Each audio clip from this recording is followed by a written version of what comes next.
Chrétiens, chrétiennes, j'aimerais commencer cette vidéo par un avertissement. Cette vidéo ne t'est pas adressée si tu es le genre de chrétien dont les oreilles ont toujours la démangeaison d'entendre rien que des choses agréables venant de ton pasteur, c'est-à-dire des choses qui te plaisent et ne contredisent pas ta vie de péché. Cette vidéo n'est pas pour toi si tu vis dans le péché et aimes ta vie de péché anti-complaisant. Tu peux la fermer sur le champ et aller chercher sur YouTube ou Dailymotion d'autres vidéos qui enseignent ce que tu veux entendre et non ce que Dieu veut que tu entendes. Cette vidéo est uniquement pour tout chrétien qui hait le péché de tout son cœur, cherche à plaire à Dieu et à Jésus-Christ et veut absolument éviter et à tout prix les flammes de l'enfer. Beaucoup de personnes, en regardant cette vidéo, seront furieuses dans leur cœur, grinceront des dents contre moi, se boucheront les oreilles et me lanceront des pierres, tout comme les Juifs l'ont fait à l'égard d'Étienne, avant de le lapider, tout simplement parce qu'il leur disait la vérité. Peu m'importe, mon frère, ma soeur, peu m'importe. Je prêcherai la vérité et la volonté de Dieu pour toi, même si cela doit mettre ma vie en péril, ou me coûter ton amitié ou ta sympathie. Si je désirais plaire aux hommes, je ne serais plus serviteur de Jésus-Christ. Ma prière est que le Saint-Esprit te convainc de péché, touche ton cœur endurci et te conduise à la repentance sans laquelle tu iras en enfer. Toute personne, chrétienne ou non chrétienne, qui divorce et se remarie, commet l'adultère aux yeux de Dieu. Tout homme ou toute femme qui se marie à une personne divorcée commet également l'adultère aux yeux de Dieu. Toi, chrétien ou chrétienne célibataire, avant donc de te marier, rends-toi un service en cherchant avant tout à savoir si ton fiancé ou ta fiancée s'est marié auparavant dans sa vie. Si c'est le cas, sors de cette relation immédiatement, malgré tout l'amour que tu aurais pour la personne. Sinon, tu enchaînerais toute ta vie dans les liens de l'adultère en épousant une personne qui a divorcé.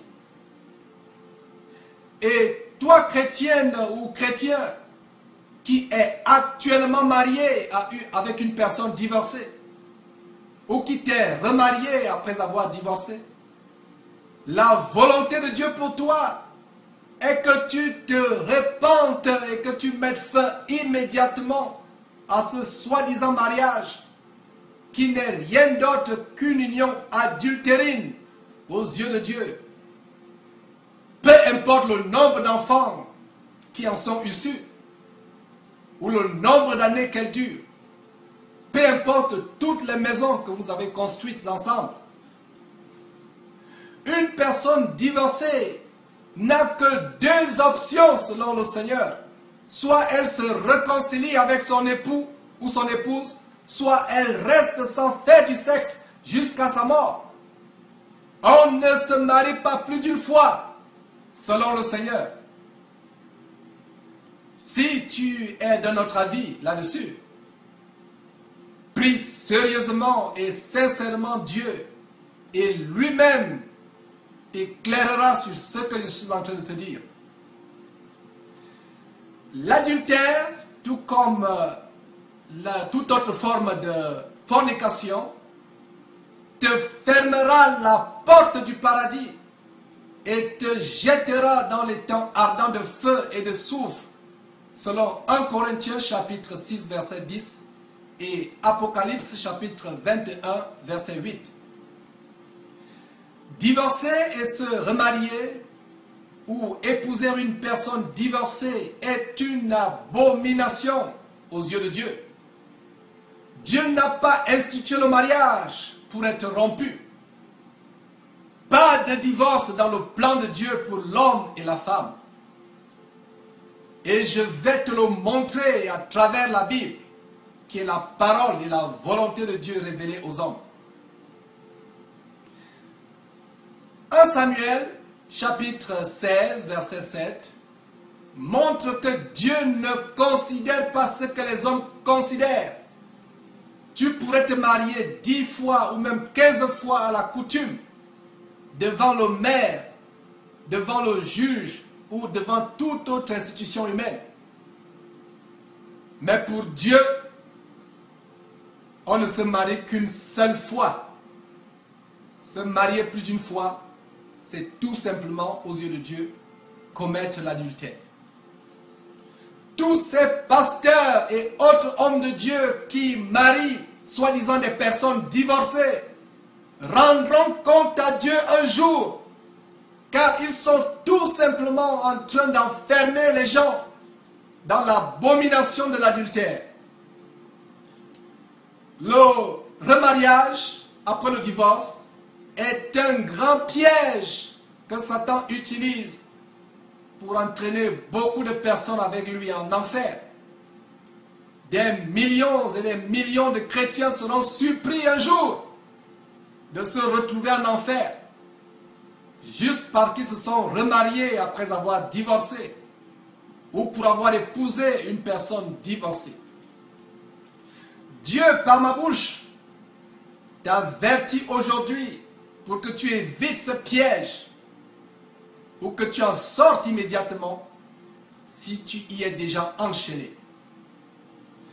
Jésus-Christ te dit en Jean chapitre 14 au verset 15 que la preuve de ton amour pour lui, c'est que tu gardes ses commandements. Voyons donc maintenant quels sont les commandements du Seigneur par rapport au mariage et au divorce. Je te conseille d'ouvrir ta Bible et de lire avec moi attentivement ces paroles du Seigneur. En Matthieu, chapitre 5, au verset 32, Jésus-Christ déclare ceci. Je vous dis que celui qui répudie sa femme, sauf pour cause d'infidélité, l'expose à devenir adultère, et que celui qui épouse une femme répudiée commet un adultère. En Matthieu, chapitre 19, versets 3 à 9, il est dit que les pharisiens abordèrent Jésus-Christ et lui dirent pour l'éprouver, est-il permis à un homme de répudier ou divorcer sa femme pour un motif quelconque? Jésus-Christ répondit, n'avez-vous pas lu que le Créateur, au commencement, fit l'homme et la femme, et qu'il dit, c'est pourquoi l'homme quittera son père et sa mère, et s'attachera à sa femme, et les deux deviendront une seule chair. Ainsi, ils ne sont plus deux, mais ils sont une seule chair. Que l'homme donc ne sépare point ce que Dieu a joint. Pourquoi donc, lui dirent-ils, Moïse a-t-il prescrit de donner à la femme une lettre de divorce et de la répudier? Jésus leur répondit, c'est à cause de la dureté de votre cœur que Moïse vous a permis de répudier vos femmes. Au commencement, il n'était pas ainsi. Mais je vous dis que celui qui répudie sa femme, sauf pour infidélité, et qui en épouse une autre, commet un adultère. En Marc chapitre 10, versets 9 à 12, Jésus-Christ dit ceci, que l'homme donc ne sépare pas ce que Dieu a joint. Au verset 10, lorsqu'ils furent dans la maison, les disciples l'interrogèrent encore là-dessus. Il leur dit au verset 11 de Marc chapitre 10, « Celui qui répudie sa femme et qui en épouse une autre commet un adultère à son égard. Et si une femme quitte son mari et en épouse un autre, elle commet un adultère. » Luc chapitre 16, verset 18. Dans Luc chapitre 16, verset 18, le Seigneur déclare que quiconque répudie ou divorce sa femme et en épouse une autre commet un adultère. Et quiconque épouse une femme répudiée ou divorcée par son mari commet un adultère. L'apôtre Paul reprend ces commandements de Jésus-Christ en 1 Corinthiens chapitre 7, du verset 10 et verset 11. 1 Corinthiens chapitre 7, verset 10, verset 10 à 11. À ceux qui sont mariés, j'ordonne, non pas moi, mais le Seigneur, que la femme ne se sépare point de son mari, et si elle est séparée, qu'elle demeure sans se marier, ou qu'elle se réconcilie avec son mari, et que le mari ne répudie point sa femme. Tu viens donc de voir que le divorce n'est pas la volonté de Dieu. Il n'y a pas de raison que les chrétiens divorcent. Beaucoup de chrétiens divorcent principalement à cause de la rancœur, de la colère, de l'orgueil et surtout du manque de pardon à l'égard de leur époux ou de leur épouse. À Simon-Pierre qui lui demandait combien de fois il faut pardonner son frère, Jésus répondit en Matthieu chapitre 18 au verset 22 qu'il faut pardonner 70 fois 7 fois. Ma compréhension de cette réponse, c'est qu'il faut pardonner sans cesse à ceux qui nous font le mal. Au verset 34 et 35 du même chapitre 18 de Matthieu, Jésus déclare que le Père livrera aux démons tourmenteurs quiconque ne pardonne pas son prochain de tout son cœur. En Matthieu chapitre 6, verset 14, Jésus affirme que si nous ne pardonnons pas aux hommes leurs offenses, notre Père ne nous pardonnera pas non plus nos offenses. Beaucoup de personnes se retrouveront en enfer un jour, tout simplement parce qu'elles ont manqué de pardonner à quelqu'un. Il n'y aurait pas de divorce parmi les chrétiens si les chrétiens pardonnaient leur époux ou leur épouse. Peu importe la faute commise, même s'il s'agissait d'un adultère. Les statistiques montrent qu'il y a désormais autant de divorces chez les chrétiens que chez les non-chrétiens. Si un doute subsiste encore dans ton cœur par rapport à la volonté de Dieu de ne se marier qu'une seule fois, je vais te conduire à la conversation entre Jésus et la femme samaritaine au bord du puits, en Jean chapitre 4.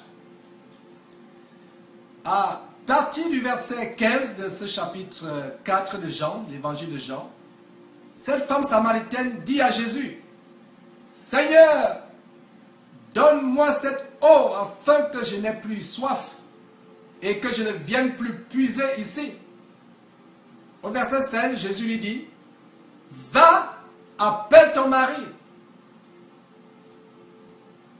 La femme répondit, « Je n'ai point de mari. » Et Jésus lui dit, « Tu as raison de dire, je n'ai point de mari, car tu as eu 5 maris, et celui que tu as n'est pas ton mari. En cela, tu as dit vrai. Je terminerai cette vidéo par ce conseil de Jésus en Matthieu chapitre 5, du verset 29 au verset 32. Si ton œil droit est pour toi une occasion de chute, arrache-le et jette-le loin de toi, car il est avantageux pour toi qu'un seul de tes membres périsse et que ton corps entier ne soit pas jeté dans la géhenne. Et si ta main droite est pour toi une occasion de chute, coupe-la et jette-la loin de toi, car il est avantageux pour toi qu'un seul de tes membres périsse et que ton corps entier n'aille pas dans la géhenne.